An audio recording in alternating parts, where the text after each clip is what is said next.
Hello everyone and welcome to our video. Today we're diving into some amazing ways you can support your US-based church and advance God's kingdom while saving money on your taxes, all in line with the US tax code set by the Internal Revenue Service, or IRS. This video is tailored for giving to churches, which are typically recognized as 501c3 nonprofit organizations under US law. We'll cover donating appreciated assets, like stocks or property that are worth more now than when you bought them, and something called a qualified charitable distribution, or QCD, which is awesome for retirees. We'll also share tips for younger folks to prepare for QCDs in the future. Don't worry if this sounds complex. I'm going to break it all down in simple terms. Whether you're new to giving or a longtime supporter of your church, this video will show you how your gifts can make a big impact for God's kingdom and for you, all while staying compliant with IRS rules. So grab a snack, get comfy, and let's get started. Let's start with the basics. An appreciated asset is something you own that's worth more now than when you bought it. Think of stocks, which are shares of a company, or maybe a piece of land, or even collectibles like rare coins. For example, imagine you bought some stock for $1,000 a few years ago, and now it's worth $5,000. That extra $4,000 is the appreciation, and that's what makes it special for donating. When you give these assets to your church, you're not just helping your community, you might also save a bunch on taxes under the tax code. Picture this. Your donation could help your church run a youth group, fix up the building, or provide food for families in need. That's the power of giving appreciated assets. And it's easier than you might think. I'll walk you through it step by step, and later we'll cover QCDs, which are another tax-approved way to give. Let's first go over a brief history of tax-deductible giving. You might wonder, why does the government let you save taxes by giving to your church? Let's take a quick trip back in time. In 1917, during a major war, lawmakers passed a law to raise money but also wanted to encourage people to support charities, like churches, that help communities. So they said, if you give to a good cause, like a religious or charitable organizations, you can lower the taxes you owe. It was a great idea. Over time, this grew. Tax rules expanded to let people donate not just cash, but also things like property, stocks, or other valuables, as long as the organization, like your church, is a qualified nonprofit. Today, these tax laws still help your gifts support your church's mission while saving you money. Pretty awesome, right? Taxes can sound scary, but I promise to make this super easy. Let's go over some key tax words so you know exactly what's going on. Think of this as your tax cheat sheet. Taxes are money you pay to the government based on what you earn or own. It's like a fee for things like roads, schools, or public services. For example, if you earn $50,000 a year, you owe a portion of that in taxes. Tax deduction lowers the amount of money you're taxed on. So, if you owe taxes on $50,000 but donate $5,000 to your church, you might only be taxed on $45,000. It's like a discount on your tax bill. Adjusted gross income, or AGI, is your total income, like wages, interest, or profits from selling things, minus certain allowed deductions, like contributions to a retirement account. AGI is super important because it determines things like your tax bracket, eligibility for college financial aid, health insurance subsidies, and whether your Social Security benefits are taxed. When you donate appreciated stock to your church, it's not added to your AGI, which keeps your taxes lower and can help you qualify for more benefits. For example, a lower AGI might mean more financial aid for your kids' college, bigger health insurance subsidies, or less tax on your Social Security benefits if you're retired. We'll see how this works in our examples later in this video. Standard deduction is a set amount the tax code lets everyone subtract from their income before calculating taxes. In 2025, it's about $15,000 if you're single or $30,000 if you're married and filing together. Most people take this because it's simple and doesn't require tracking lots of expenses. Itemizing is when you list out all your deductions, like donations to your church, mortgage interest, state and local taxes, or medical bills, to save more on taxes than the standard deduction. Itemizing is a good idea if your deductions add up to more than the standard amount. per tax rules. It's a bit more work but can save you more. Capital gains tax is a tax you pay when you sell something, like a stock or property, for more than you paid for it.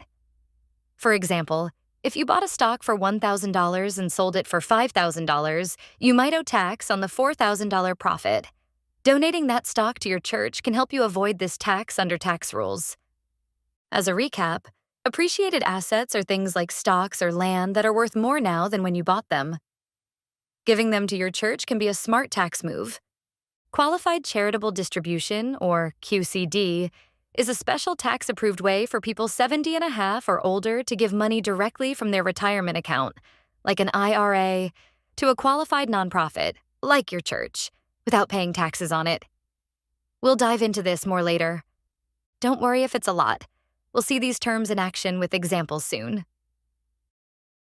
Before we talk about who can benefit from donating appreciated assets or QCDs to churches, let's clear up two important ideas under tax law: tax efficiency and tax evasion.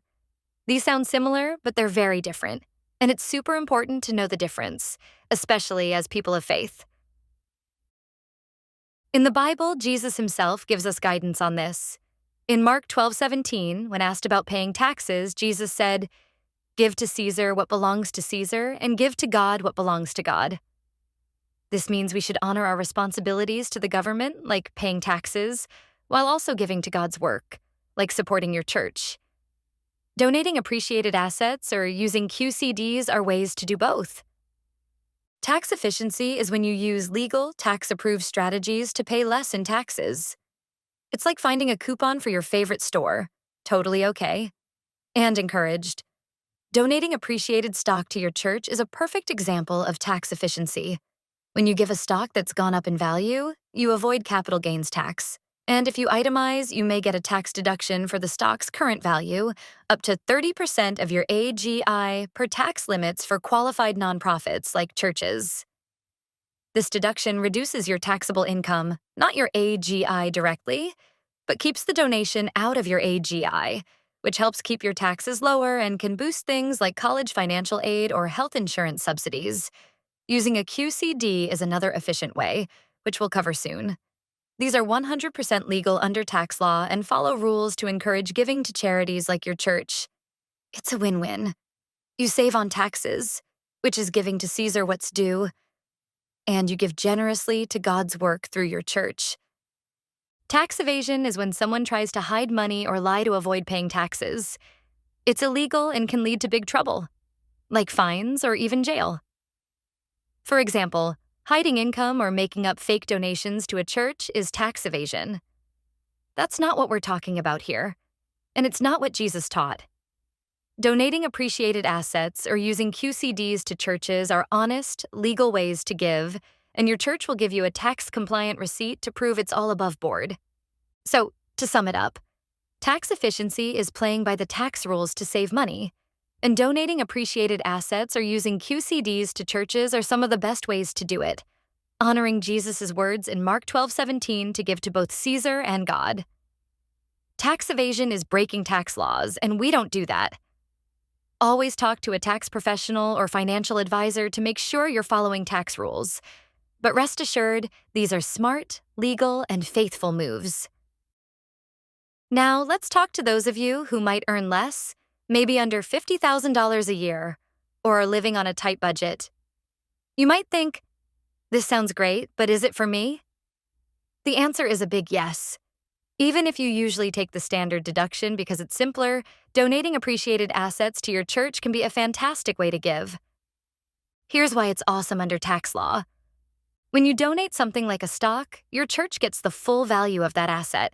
If you gave cash instead, it might come from your paycheck after taxes, so it's less money for the church. But with a stock, your church can use the whole amount for things like community outreach or fixing the sanctuary. You avoid capital gains tax, which is the tax on the profit if you sold the asset. By giving it directly to your church, you skip that tax bill, and the donation doesn't increase your AGI, keeping your taxes lower and possibly helping you qualify for more college financial aid or health insurance subsidies. You don't need to be rich. Even small assets like a few shares of stock can make a difference for your church. Let's meet Sarah, a single mom and teacher who's a cherished member of a church like yours. A few years ago, Sarah attended a financial workshop sponsored by her employer, where she learned how to open a brokerage account. Excited to build her financial future, she started saving $100 per month, investing a total of $2,000 in stock. Over time, that stock grew to an impressive $5,000. When Sarah discovered she could donate stocks to her church instead of giving cash from her checking account, she saw a perfect way to support her church community. If Sarah had sold the stock, she'd owe capital gains tax on the $3,000 profit, $5,000 value, minus $2,000 cost basis, which could cost her hundreds of dollars. Potentially $450 at a 15% federal long-term capital gains rate, plus possible state taxes. That profit would also increase her adjusted gross income, AGI, which could reduce her health insurance subsidies, like those from the Affordable Care Act. Instead, Sarah donated the $5,000 stock directly to her church, following IRS rules. The church sold the stock tax-free and used every penny of the $5,000 to fix a leaking roof, creating a stronger space for worship and community. Sarah avoided the capital gains tax, kept her AGI lower to protect her subsidies, and felt overjoyed knowing her gift helped her church thrive. Literally. How can you do this too? It's really simple. Just contact your church office or talk to a financial advisor about transferring the stock or asset. You don't need to itemize or deal with complicated tax forms for this to help your church. If you've got some stock or even a small piece of property, think about how it could bless your church community. Now, let's talk to those of you who might earn more, say over $100,000 a year, or have bigger expenses like a home loan or lots of charitable giving. You probably itemize your deductions on your tax return because it saves you more on taxes. Donating appreciated assets to your church is like a secret weapon for you under the tax code. Here's why it's so great. You can deduct the full current value of the asset from your taxable income, up to 30% of your AGI, if you itemize per tax rules for qualified nonprofits like churches.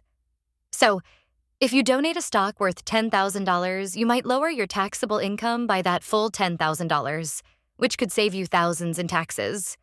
The donation itself doesn't increase your AGI, which helps keep your taxes lower and may preserve eligibility for certain tax credits or benefits. You avoid capital gains tax on the profit, which can be a big deal, up to 20% on large gains for high earners.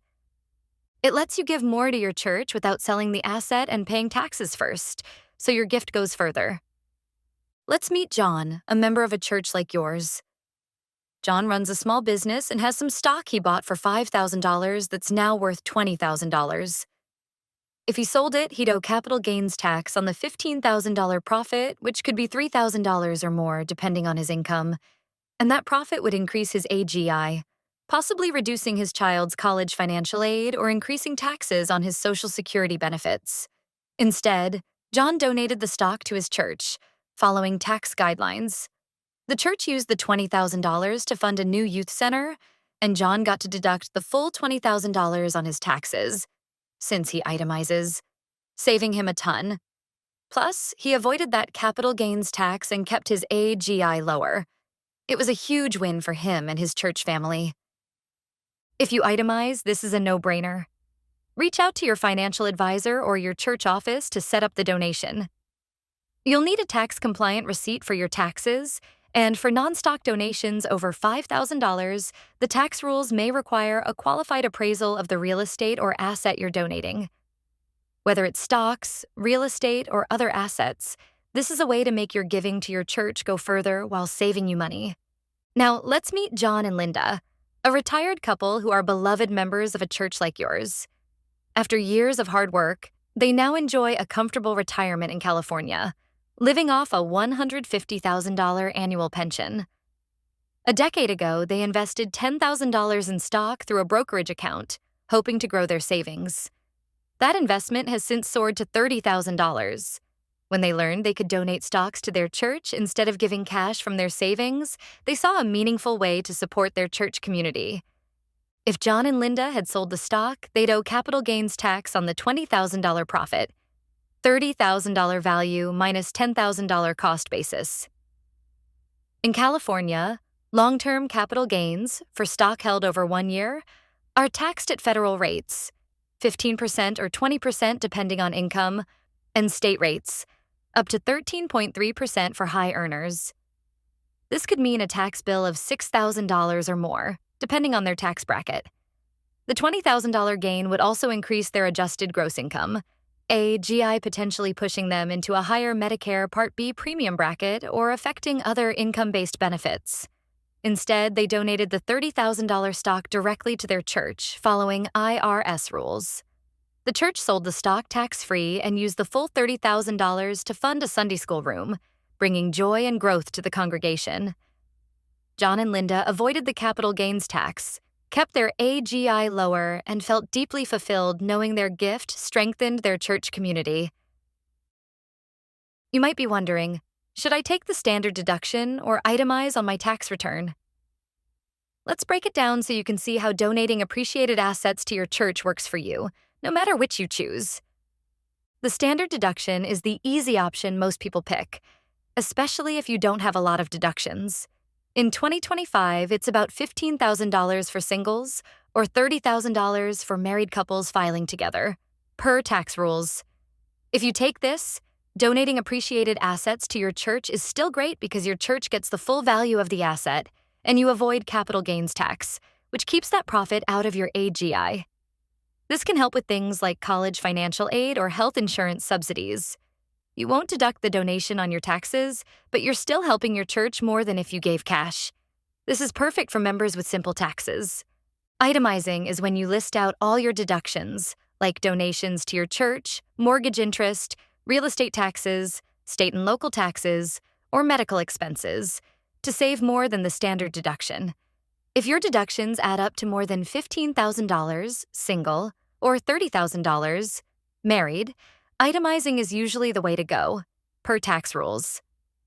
Donating appreciated assets to your church is awesome here because you deduct the full value, up to 30% of your AGI per tax limits, and avoid capital gains tax, which keeps your AGI lower and can mean big savings, plus better eligibility for benefits like tax credits.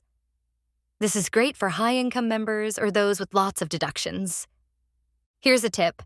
To figure out which is better, add up your deductions, like donations to your church, home loan interest, real estate taxes, state and local taxes, or medical costs. If they're more than the standard deduction, itemizing might save you more. You can use tax software or ask a tax preparer to help. Either way, donating appreciated assets to your church is a smart, tax-approved move that follows Jesus' teaching in Mark 12:17 to give to both Caesar and God. Let's look at one more example to tie this together. Maria is a nurse who takes the standard deduction because her expenses are low. She donates a stock worth $3,000 that she bought for $1,000 to her church. Her church uses it to buy new sound equipment, and Maria avoids capital gains tax on the $2,000 profit, keeping it out of her AGI, which helps her qualify for more college financial aid for her daughter. On the other hand, Tom, a doctor who itemizes, donates a $15,000 stock he bought for $4,000 to his church. He avoids capital gains tax on the $11,000 profit, keeping it out of his AGI, and deducts the full $15,000, saving him thousands on his taxes and preserving some tax credits. His church uses the gift to fund a homeless outreach program.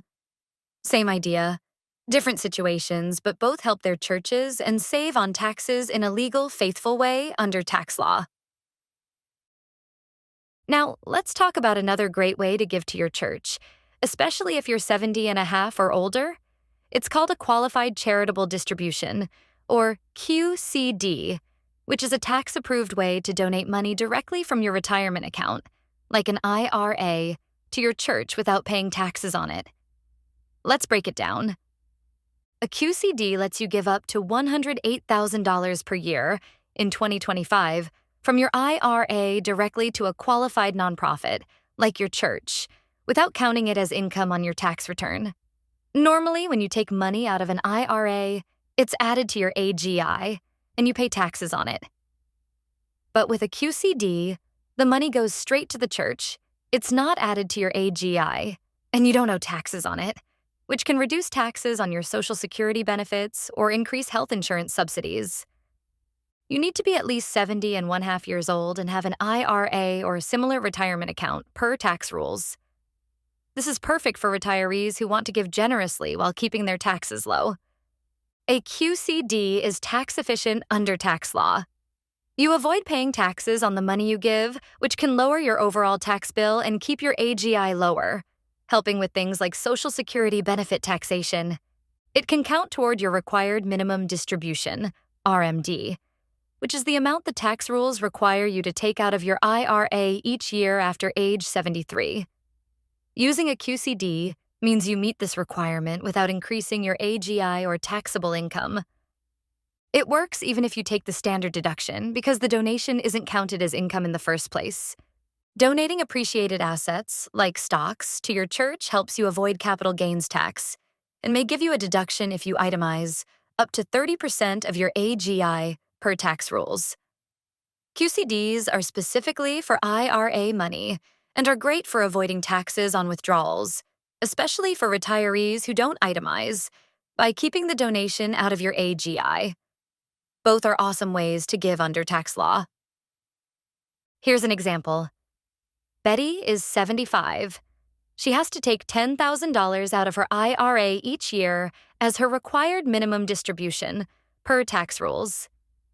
If she takes it as income, it's added to her AGI, and she'll owe taxes on it, which could also make more of her Social Security benefits taxable. Instead, she uses a QCD to send $10,000 directly to her church to fund a new music program. The $10,000 isn't added to her AGI, so Betty pays no taxes on it, keeps her Social Security taxes lower, and it counts toward her required minimum distribution. The church gets the full $10,000, and Betty feels great supporting her church's mission. What if you're not 70 and a half yet, and you're maybe 30 or 40 years away? Don't worry, you've got time to get ready to use QCDs to support your church. Many of you might be in your 30s or 40s, and with a little planning, you can set yourself up to give generously and save on taxes when you're eligible.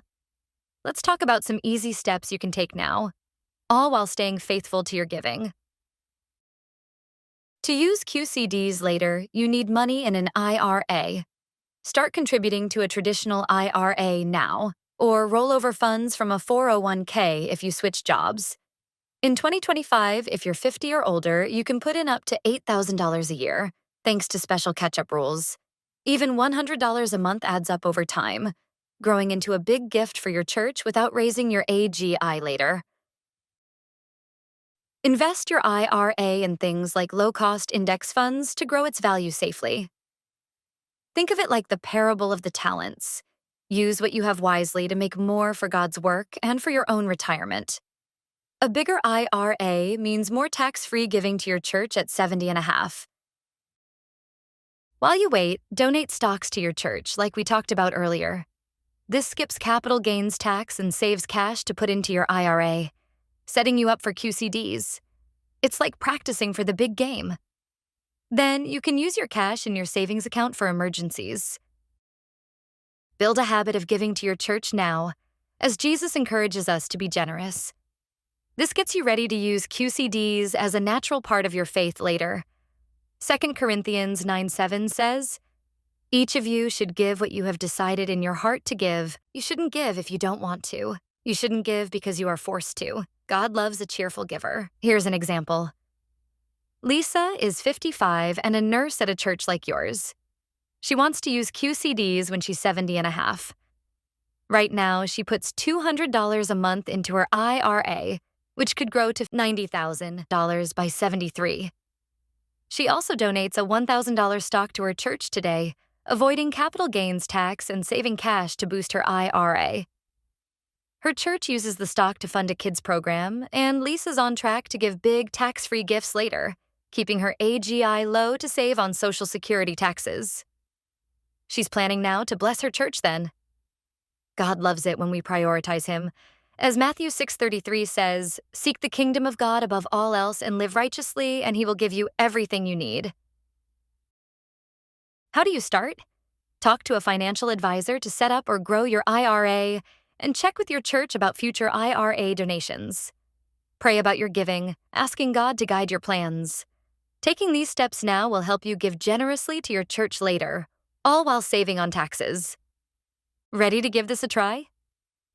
Whether you're donating appreciated assets, using a QCD, or planning for QCDs down the road, it's easier than you might think. Here's your step-by-step plan to support your church while following tax rules. Talk to your church. Your church office can help you donate stocks, index funds, property, or set up a QCD. Get some help. If you have a financial advisor or tax preparer, bring them in. They can make sure everything is set up right, especially if you itemize, use a QCD, or plan for future QCDs to keep it tax efficient and legal, maximizing benefits like college financial aid or health insurance subsidies. Start small. You don't need to be a millionaire. Even a small stock donation, like $500 or $1,000, a modest QCD, or small IRA contributions can make a big difference for your church's programs. Keep records. If you itemize or use a QCD, your church will give you a tax-compliant receipt for your taxes. Keep these records safe to show it's all above board. Not sure if you have appreciated assets or an IRA? Check your investments, like stocks or mutual funds, or maybe property you've owned for a while. If you're 70 and a half or older, ask your financial advisor about your IRA. If you're younger, start building that IRA for future QCDs. Your gifts can bless your church today and tomorrow. Let's talk about the impact.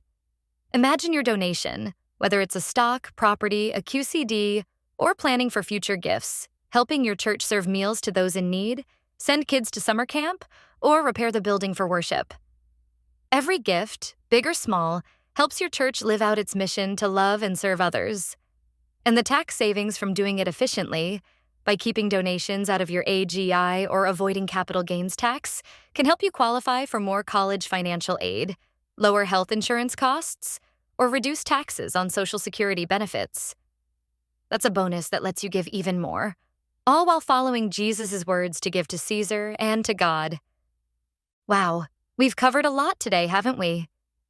Donating appreciated assets, using qualified charitable distributions, and planning for future QCDs are powerful, IRS-approved tax-efficient ways to support your U.S.-based church while saving on taxes. And they honor Jesus' teaching in Mark 12:17 to give to both Caesar and God. By keeping your AGI lower, these strategies can also help with things like college financial aid, health insurance subsidies, or reducing taxes on U.S. Social Security benefits. Whether you're on a tight budget, have a higher income, take the IRS standard deduction, itemize, are a U.S. retiree with an IRA, or are planning for giving years from now, these are legal and smart ways to make your giving to your U.S. church go further under the U.S. tax code. Your gifts help your church do God's work, feeding the hungry, teaching kids, and building a stronger U.S. community. Here's what I want you to do. Take a moment to pray about how you can give today and in the future. Then, reach out to your U.S.-based church office to learn more. If you have questions, drop them in the comments below. We'd love to help. And if you found this video helpful, please hit that like button, subscribe to our channel, and share this with your friends, family, or U.S. church leaders. Let's spread the word about these amazing ways to give in the U.S. Thanks so much for watching, and may God bless you as you consider this special way to support your U.S.-based church. We'll see you next time.